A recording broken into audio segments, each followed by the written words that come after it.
E eu acho que um segundo ponto é uma coisa que é um pouco mais chata, mas não menos necessária, sabe. Talvez um pouco polêmico, talvez um pouco controverso, mas ainda assim tão necessário quanto o primeiro e de alguma forma interligado. Como segundo ponto, eu quero que você esteja plenamente preparado para o fato de que quando você entrar no seu órgão, você vai conhecer pessoas maravilhosas, você vai conhecer colegas que são absurdamente estimulantes, no sentido de que você consegue ter conversas super bacanas, engraçadas, inteligentes, porque, para nossa sorte, via de regra, os colegas são sempre pessoas inteligentes, descontraídas e tudo mais. Mas não tem como negar e não tem como a gente fugir ao fato de que, quase sempre, você vai se deparar com algum colega que é complicado. E aí é uma situação difícil quando você já não tem isso de antemão. No meu primeiro órgão, eu lidei com algumas situações difíceis quanto a colegas, e assim, eu fui muito, muito, muito abençoado, porque eu trabalhei por 9 anos no meu primeiro cargo, e eu estava cercado de pessoas, assim, maravilhosas, sabe. Tanto de colegas mesmo, de estagiários que de toda forma são colegas, mas, servidores concursados, servidores comissionados, eu estava cercado de pessoas genuinamente incríveis. Mas, vez por outra, a gente acaba lidando com um colega que é difícil de lidar, sabe. E é muito ruim isso para o concurso público, de uma forma geral, para o serviço público, de uma forma geral, e é por isso que eu falei que, de certa forma, os 2 temas estão, um pouco interligados, porque o que que acontece? Eu honestamente não sei o que que acontece, o que que se passa, o raciocínio por trás, da cabeça de alguns colegas em algumas situações. E o que que eu quero dizer com isso? Imagina a seguinte situação, né, ou o seguinte cenário: quando você vê uma notícia sobre um magistrado que está sendo, de alguma forma, acusado de algum tipo de conduta errada ou inconveniente ou, indesejável, ou você está vendo um promotor de justiça, sendo acusado de algo também, que supostamente seria errado, inconveniente, ou um defensor público, ou um delegado, enfim. Quando você se depara com uma situação dessa, com uma notícia dessas, você dificilmente vai ver outras pessoas da mesma categoria indo na direção de crucificar aquela pessoa. Eu quero que você pare e pense sobre o que eu acabei de falar. Quando um magistrado é acusado de algo, você não vê outros magistrados saindo e dando entrevista ou mandando comunicações, ao seu tribunal respectivo, ou fazendo publicações em redes sociais, ou publicando em canais de YouTube, dando entrevistas para canais de televisão, ou rádio, ou nada. Você simplesmente não vê isso acontecendo. Com um promotor de justiça é a mesma coisa. Com um defensor público é a mesma coisa. E assim com um delegado, é assim com incontáveis carreiras. E aí eu quero que você note agora um padrão. O padrão dessas carreiras é que elas, via de regra, estão no topo da hierarquia de cada um dos seus órgãos. Ou seja, o juiz, o desembargador no tribunal, o promotor ou procurador no Ministério Público, o defensor na defensoria, o delegado na polícia e assim por diante. E eu quero que você pense, não que essa atitude deles é errada ou que é omissa, porque eu honestamente não acho que é. Não acho que seja. Primeiro, porque todo mundo é inocente até que se prove o contrário. Segundo, que a pessoa vai, é, é, vai ter a oportunidade de mostrar a sua versão da história. E aí todo mundo tem um quadro completo do que está acontecendo por ali. E terceiro, que tem um senso, e é nesse ponto que eu quero chegar, tem um senso de comunidade, tem um senso de classe tem um senso de união que é inerente a essas categorias que a gente simplesmente não vê com os servidores públicos em geral. E isso me deixa triste e um pouco decepcionado, porque é o que eu falei. Eu de verdade não acho que essa atitude seja errada. Pelo contrário, eu acho que é louvável quando você, ainda que as aparências indiquem que tem alguém que está sendo acusado de algo, ou tem alguém que está respondendo a algo, e a aparência seja bem ruim da coisa, eu acho louvável que as pessoas não atirem pedras até que se tenha certeza de tudo que aconteceu. Mas, curiosamente, esse tipo de coisa geralmente só acontece nas carreiras do topo dos órgãos.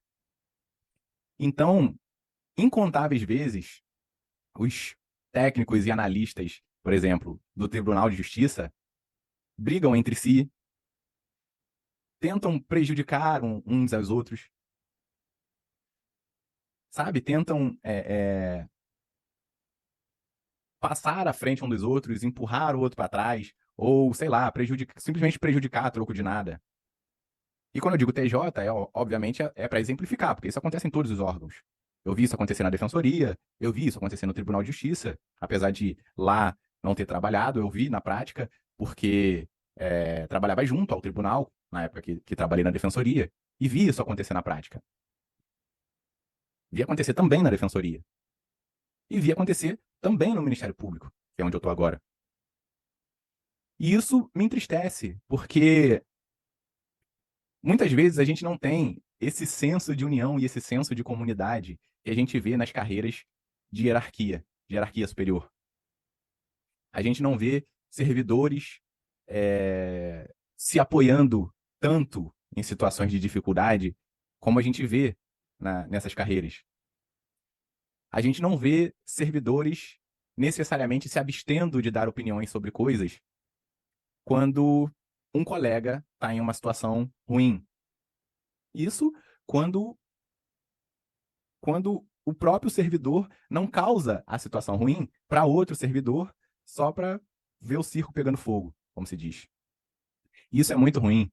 É o tipo de coisa que não só não tem benefício para ninguém, como enfraquece a visão de classe como um todo. Porque, pare e pensa, um ataque a um juiz, inevitavelmente, vai ser um ataque à magistratura. Os colegas dele, quando não saírem em defesa ativa, vão pelo menos se abster de contra ele falarem. E para os servidores em geral, isso simplesmente não acontece. Isso me deixa triste porque, como eu falei, enfraquece as categorias como um todo, impede que se tenha essa mesma visão quando o assunto é servidor público. Ou seja, se eu, porventura, for um chefe ou um superior hierárquico que, por qualquer motivo, vá atacar injustamente um servidor, eu não vou ter lá no fundo da minha cabeça algo me levantando uma bandeira vermelha dizendo: um ataque a um servidor é um ataque a todos os servidores, como provavelmente seria no caso de um juiz, ou um promotor, ou um defensor, ou um delegado. Percebe onde eu quero chegar? Então, é muito mais fácil você atacar e você vilipendiar alguém quando você tem a sensação de que aquela pessoa está sozinha e você é hierarquicamente superior a ela. Não que isso aconteça o tempo todo, mas a gente sabe que acontece. E esse tipo de atitude é mais frequente do que eu gostaria que fosse, infelizmente. Então, outra coisa que eu quero que você prepare a sua cabecinha para quando você entrar é que você vai lidar com colegas complicados, você vai lidar com colegas que, por qualquer motivo, provavelmente inexplicável, querem ver o circo pegando fogo, você vai lidar com colegas que vão querer puxar o seu tapete, tenham eles um motivo ou não. E o que eu quero que você tire dessa conversa, desse assunto em particular, é o seguinte: e em algum momento, em algum lugar, a gente precisa, de alguma forma, começar essa virada. A gente precisa começar a ser visto como uma coisa só. A gente precisa que o respeito seja uma regra absoluta, e não só uma regra, e não só na maioria das vezes.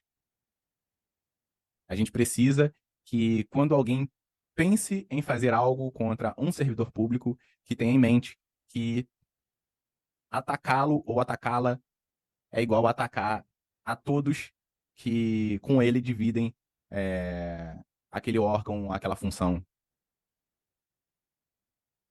Isso tem que começar de algum lugar. Eu não, honestamente, não vejo